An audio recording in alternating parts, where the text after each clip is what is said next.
Medical కాలేజీలను ప్రైవేటీకరణ చేయడం కూటమి ప్రభుత్వ దుర్మార్గపు చర్య అని మాజీ డిప్యూటీ సీఎం పుష్పశ్రీవాణి అన్నారు.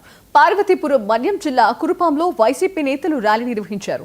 ఈ సందర్భంగా తహసీల్దార్ కార్యాలయంలో తహసీల్దార్ జయకు వినతి పత్రం అందించారు.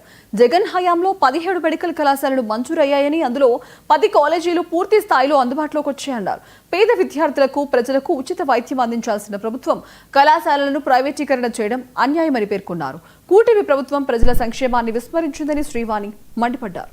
చేయడం గానీ, ఈ రాష్ట్రంలో సుమారుగా 800 108 వెహికల్స్ తీసుకురావడం గానీ, 104 వెహికల్స్ తీసుకురావడం గానీ, అదే విధంగా ప్రతి హాస్పిటల్లో సిఎస్సీలు గానీ పిఎస్సీలో 0 వేకెన్సీ పాలసీని తీసుకొచ్చి ప్రతి హాస్పిటల్లో కూడా ఏ పోస్టు ఖాళీ లేకుండా అన్ని పోస్టులు ఫిలప్ చేసి ప్రజలకు మంచి వైద్యం అందించారు.